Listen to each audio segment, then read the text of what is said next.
Okay guys, another day, another dollar. So we're going to be analyzing quadratic functions.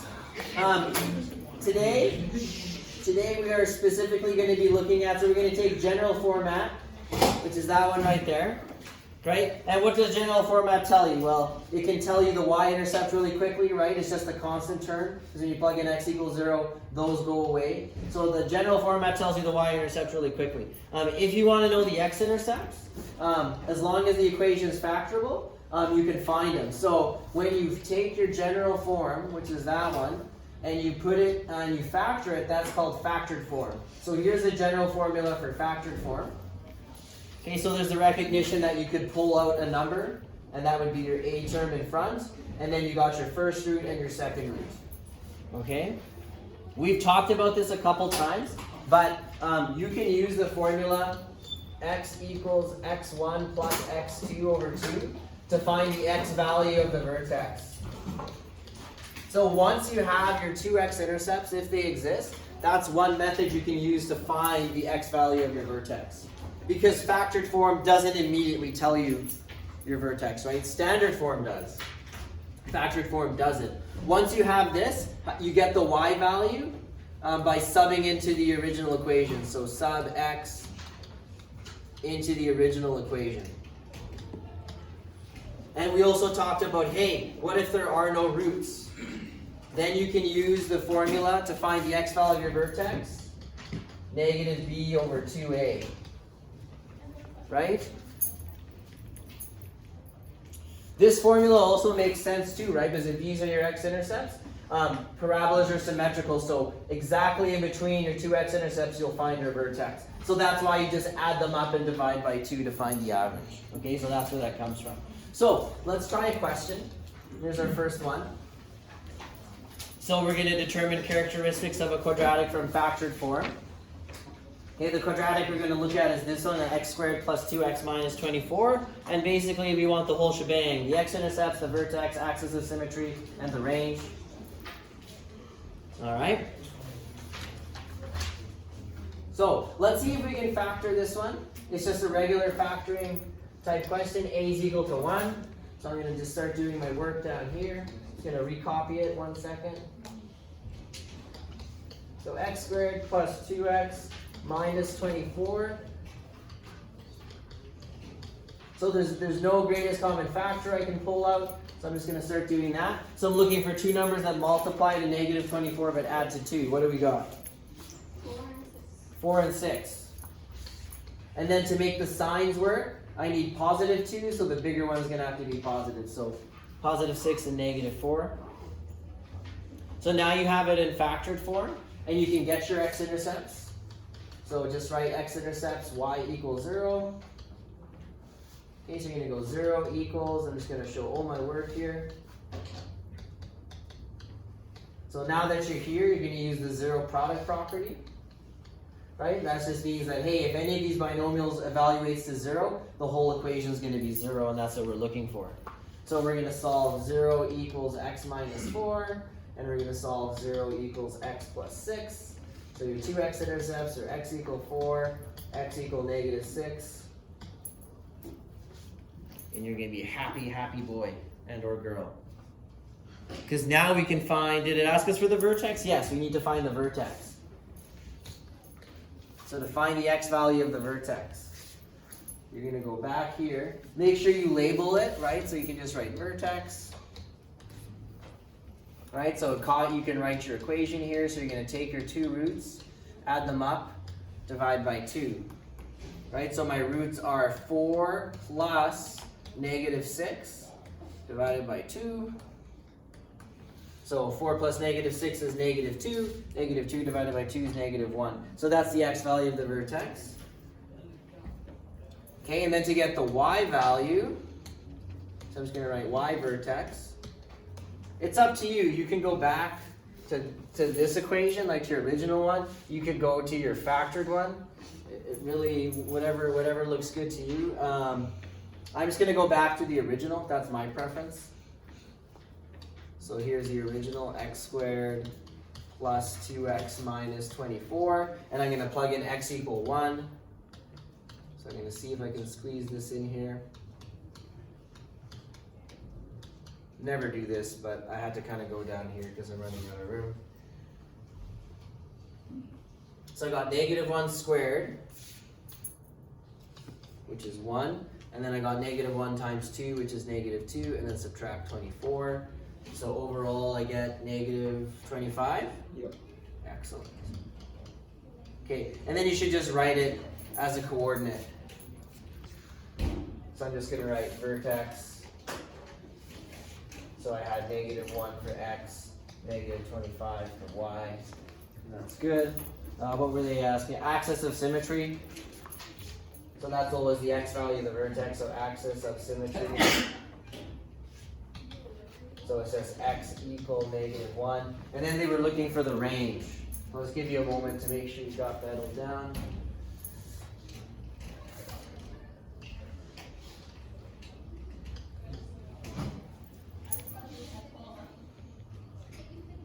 Okay.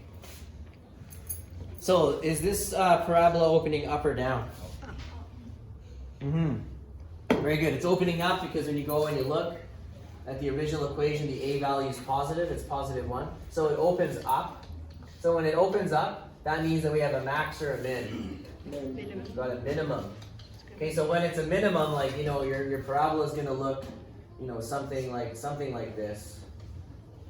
Okay, we've got 2 X-intercepts or vertexes down here. So this will be the smallest y value you ever get. So you're going to go y greater than or equal to, and then what's the y value of the vertex? -25. 25, right on. Yes. Now if you wrote that, that would be fine. Grade 12 pre-calc, they give you full marks. But it is good if you go comma, y element of the reals. So you're just saying, hey, as long as y is greater than or equal to -25, I can have any real number. Right? Because it's a continuous curve. It's every point is filled in, right? And then you have your arrows. It goes on forever. So there you go. Yes, sir. Will we ever be dealing with numbers that aren't element to the reals? Or no? Not really, no. No, not in this class, no. So, good. You guys are doing good? Doing great? Yep. Okay, there is a your turn one. Let's see. And then we kind of go, oh, it's very similar. We're going to sketch a graph today too, which we've been doing sort of quite frequently, but we're going to sketch another one. I think we got some time, at least to get started. If you want to try, I think we should be able to do it, or at least factor it.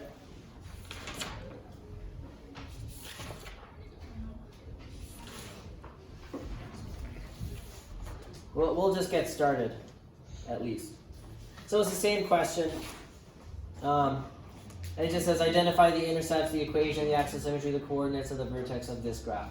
So, like if I gave you this question like this, like you can use any method you like, right? Like today we're doing factored form, but I wrote down here like you get to decide like the equation factors. You can use factored form, and you can easily get those x-intercepts, and then you can get the vertex, or you could complete the square, and you could get the vertex, and then find the x-intercepts.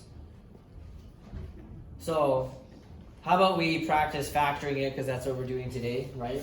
But I just want you to realize, like, you could complete the square, and you could answer all these questions, right? Does that make sense? Like, we're covering different ways of getting different equations of parabolas and then graphing them. Okay, so more or less on the test, I never really force you to use one method over another. More or less. Especially if I'm just saying, hey, sketch this graph for me.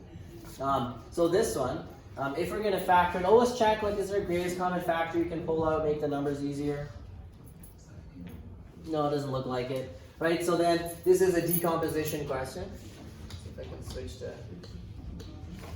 So it's decomp, right? That's where you're looking for two numbers that multiply to a times c and have to add up to the b term.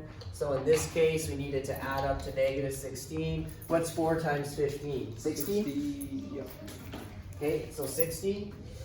How do I do that? I go 4 times 10, and then I go 4 times 5, and I add them up in my head. So try to stop depending so much on your calculator, because you just don't have it when you get to grade 12 pre-calc. Most of your exam is no calculator. Okay, so what are my numbers? I can start with 1 and 60. That's going to get me nowhere near. I can start with 2 and 30, 3 and 20, 6 and 10? Yes. So I need it to multiply to positive 60, but it needs to add to negative 16. So if these are both negative, then that would work, right? Very good. Okay, but you see, I literally start with 1, and then I just go through, like I would have done 4, I would have done 5, eventually I would have gotten to 6 times 10. So, we're going to decomp.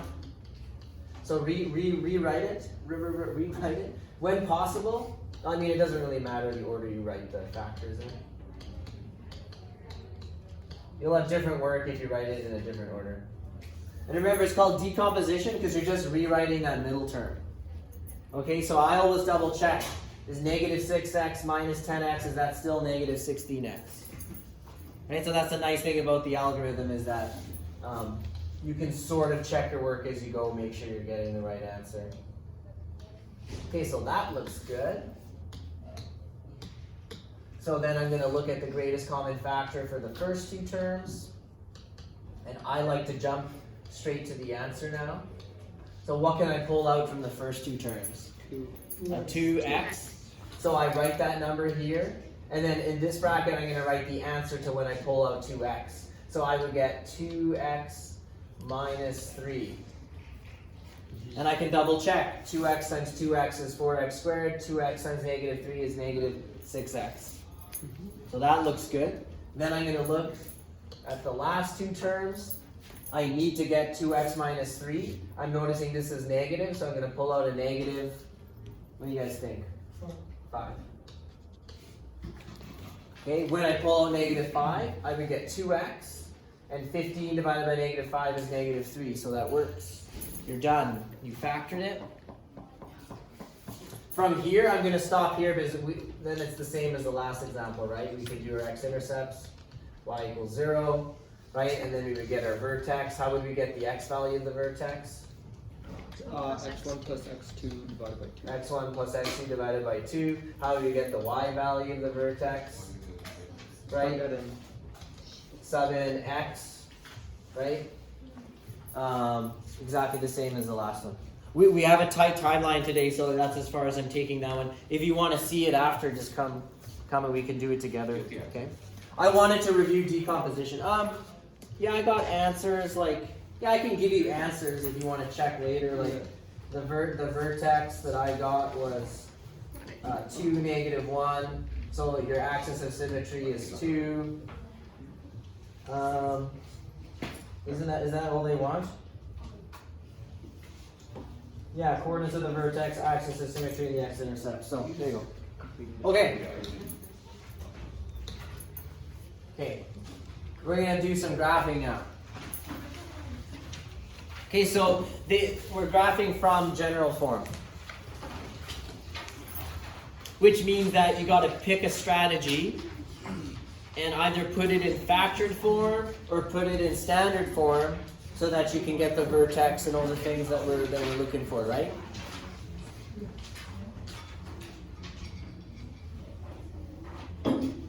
So this first one,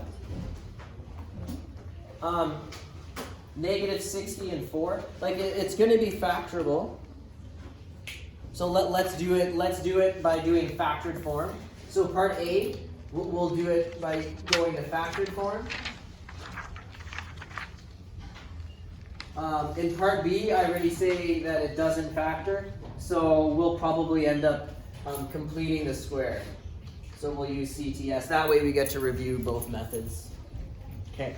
I'm gonna have to go to a new page here. I just don't think I have enough. I'm gonna try. Okay, I'll try. I'll try to squeeze it in over here for part A. Okay, so we're doing decomp.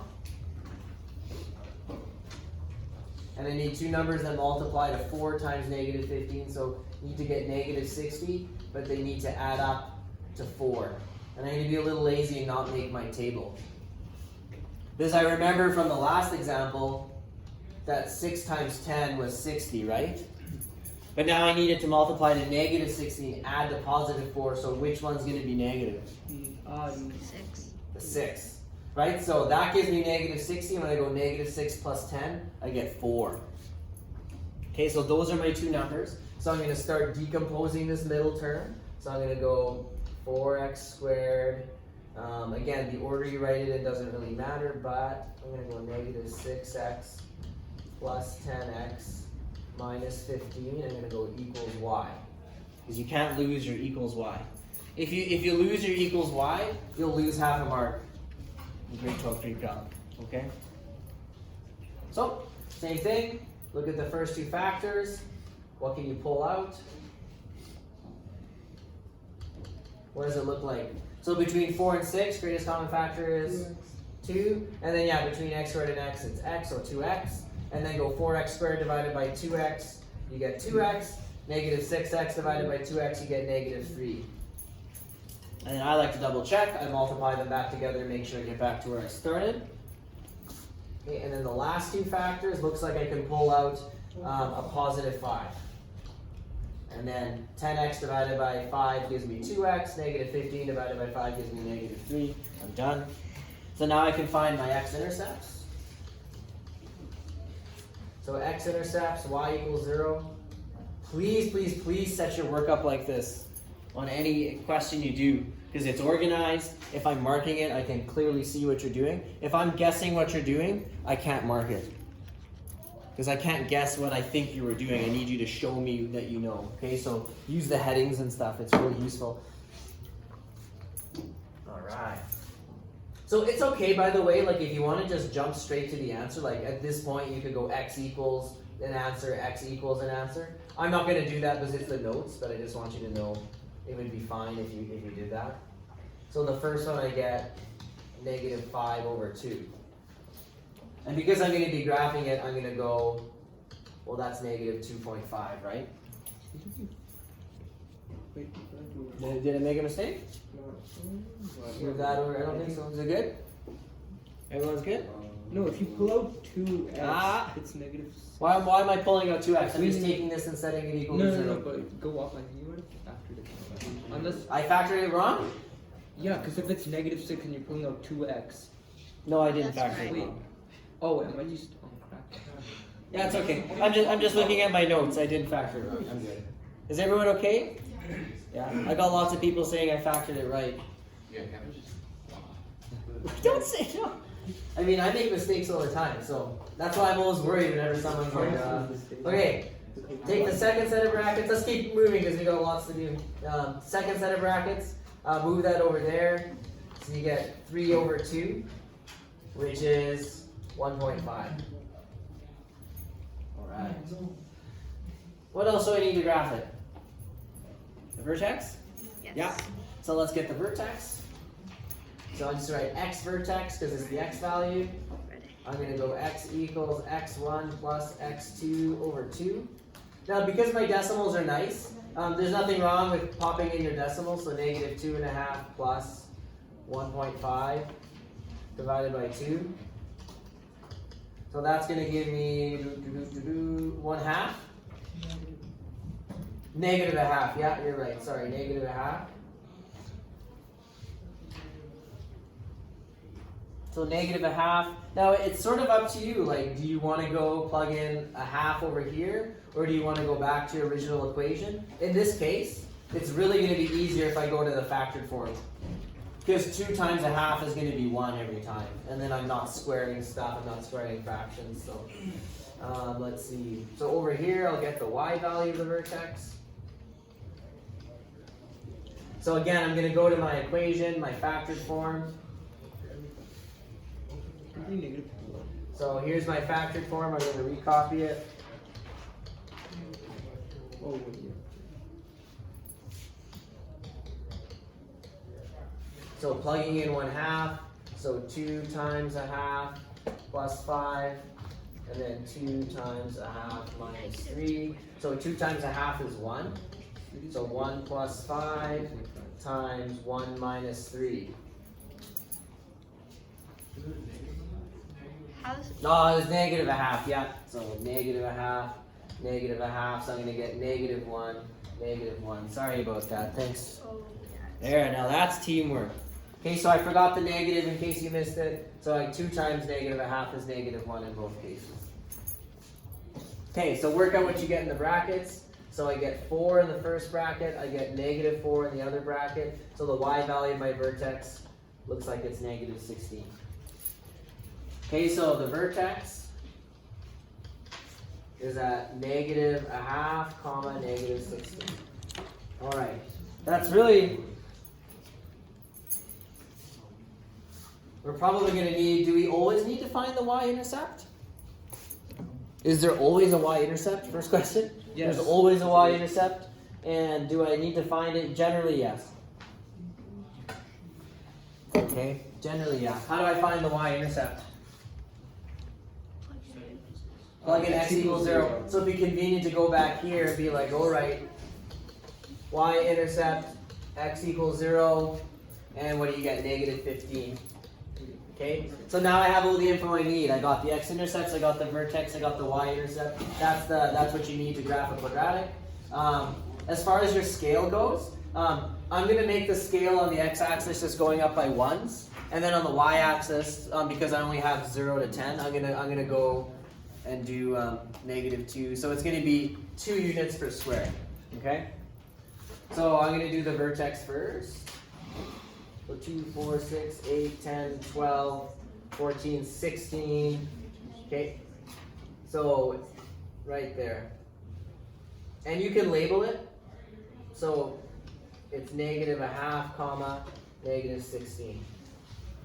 My y-intercept was negative 15, so right here is negative 14. So there's negative 15, so I'm just going to go 0, comma, negative 15. It's really unnecessary, like if it lands nicely on your scale. This x value didn't, so that's why I labeled that 1 point. Okay, and then you know that by symmetry, like if you go over half a unit and up a unit, so over a half, up a half, there's another point here. I'm just going to use it to help make my graph more accurate. I'm not going to label it though. I need to label my x-intercepts. So we had negative 2.5, so negative 1, negative 2, negative 2.5, and we also had negative, what was the other one? Positive 1.5, so right here. There. So now I have enough to sketch it. I know it's opening up. There. That would be an accurate sketch. You might choose to label these, so 1.50 and negative 2.50. There. Beautiful. Questions? How many marks do you think a question like that would be? 4. 3. Oh, it's probably like at least probably 4 or 5. So I'd probably do like 1 mark per intercept, so 1, 2, 3 marks. 1 mark for the vertex, 4 marks, and then 1 mark for having like a nicely drawn graph. So 5 marks. Okay. All right, here we go. What have we got? The graph of a quadratic. So they're giving us a point. Like this is pretty typical. Like they give us a point and they gave us the zeros. Write the equation in general form. Okay, so this is where we need to arrive to, but it doesn't matter how we get there. Okay, so we just pick the most convenient thing that we can and eventually get to general form. Today we're doing factored form, so here's the general equation for factored form from the first page of notes. Right? Don't forget the a value. Every equation has the a value. So standard form has the a value, factored form has the a value. Wait, so what form? So that's This is the general form for factored form. okay. Yeah. I don't remember if it's on the formula sheet. I want to say it is. Yeah, it is. Yeah. It says factored form though. Yeah, this is factored form. Great. Yeah. So the general form is ax squared plus bx plus c. Yeah, general form, right. Good review. General form is this one, right? Right, to get to general form, you're just going to FOIL it out every time. So just to do some more review, like if you're in standard form, which is this one, and I say, hey, write this in general form, you FOIL it out and you'll get there, right? We saw that the other day when we tried a question. Same thing with factored form. Like if I have it in this format and I want to get to general, I'm just going to FOIL it out. It's always going to work. Okay, so they gave me the zeros. So they said the zeros are 1 and 7. So I can pop those into the equation. So if the zeros are 1 and 7, then my two factors would have been x minus 1 and x minus 7. You just pop them in the equation. And the negatives will take care of themselves. Like if this was negative 1, what would this bracket have been? It would have been x Positive 1. Plus 1, right? Because you go negative, negative 1, you would have gotten positive 1. Okay, I need to figure out what A is. So I need one more piece of information. That's where this comes in. So they're saying, hey, the graph goes through that point. So if it goes through that point, that's an XY coordinate. And then I can plug in for X and for Y, and then I would be left with one unknown. So I'd be able to solve for A. Okay, so I'm just going to write sub in 360 for XY. All right? So we'll sub it in. So Y is 16 equals A is what I'm finding. X is 3. So I go 3 minus 1 and then 3 minus 7. All right, let's do some math. So 3 minus 1 is 2. 3 minus 7 is negative 4. 2 times negative 4 is negative 8. So I get negative 8 times A. So I'm going to write negative 8A. Divide both sides by negative 8. And A is negative 2. Okay, so everyone good with that? Yeah. When it says that it passes through that point, that just means it's like there's one of the points that is on the. Yes, exactly, perfect. Yeah, so it says it passes through that point. That means that if I were to draw the parabola, that would be one of the points on the graph. If it's a point on the graph, you can substitute it into the equation to find stuff. Yeah, very good. So now I'm gonna just write my fully like factored form equation would look like this. And now I've forgotten what the numbers were, x minus 1 and x minus 7. Okay, and if that's all they were asking for was give me an equation for it, I'd be done. But they want general form. So expand it. Expand to get general. Okay, so FOIL this out and then multiply everything by negative 2. So here I go, x times x is x squared, x times negative 7 is negative 7x, negative 1 times x is negative 1x, and then those two numbers give me positive 7. And then I'm going to distribute the 2 in the brackets. I'm going to just go ahead and get my like terms. So I'm going to get negative 8x. Normally I would do that in my head. So I'm going to go negative 2 times x squared. I'm going to get negative 2x squared. Negative 2 times negative 8x, I get positive 16x. Then negative 2 times positive 7, I get negative 14. And there it is, in factored form, or in general form rather, done. All right. Shouldn't it be. Oh, wait. Nope, it's perfect. Okay, cool. Oh, right, yeah. The only reason I can say that with confidence is because I got my notes out in front of me, because I don't want to make a mistake on YouTube. The internet trolls will come out of the internet holes and You mean Kevin? be like, at 42 minutes he makes a mistake. What a stupid video! Who's Cody Zhang? God damn it! What time are we at? I guess it doesn't matter. It doesn't matter. For anyone Hey, wondering. what time is that? 31. 31 minutes. Anyway, so that's that. No. So there's a try to sell. I'll give you answers for it if you want to try like exactly the same question with different numbers. So you're gonna get A equals negative 3 over 2, and then your final answer, because it wants it in general form again, is going to be this.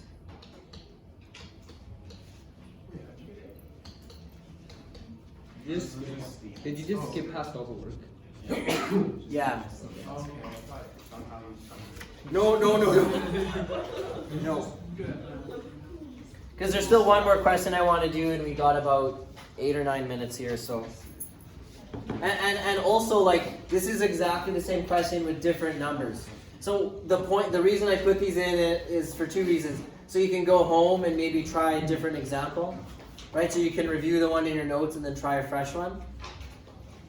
And also, if like the class is super confused, then I'm like, well, let's do another one that's similar. Yeah. Okay, so those are the answers to that.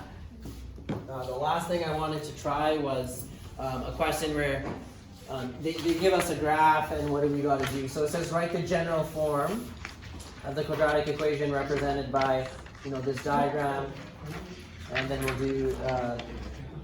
we'll do the range. Okay, so review. We don't know the x value of the vertex, but we know the x-intercepts. How do we find it? Yes, x1 plus x2 over 2. So you could do it in your head, but I'm going to write it out. -2 plus 6 divided by 2. So you get x equal 2. Agreed? Yeah. All right. So now we know the vertex. We will use factored form to get our answer. Okay, so now I know my roots. I know my roots are -2, so when I plug in -2, I get x plus 2. When I plug in +6, I get x minus 6. How do I find A? You have to plug in one. I got to substitute in another point that's on the graph. Do we know another point that's on the graph? No. I mean, No? you know the vertex is the Yeah. So could we substitute this point in? Solve for A? Yeah, you betcha. It just has to be a point on the graph. Aren't there some points that you can't do, like the vertex? You just can't use the same point more than once. Or, Well, that's like as long as I plug in a point that's on the graph, it's good. okay. Yeah. So can we use like You could potentially use like one of the x-intercepts. I don't foresee a problem with that. I'm just gonna use the vertex. Yeah. So x is 2, y is 5.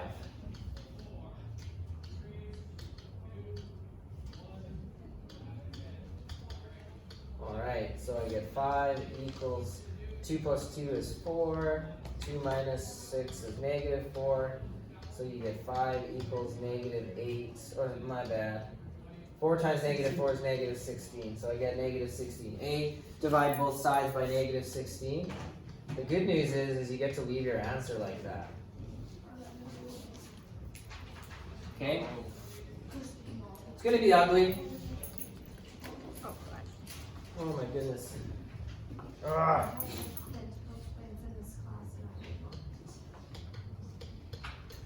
So I'm just writing it in factored form.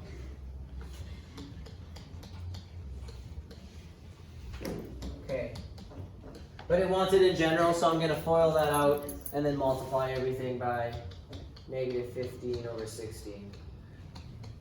So you should be good, by the way, going x squared, then I would get 2x minus 6x, you get minus 4x minus 12. And then I can distribute that -15 over 16 in there. You're not done, by the way, if you left it like that. If I'm asking for general form.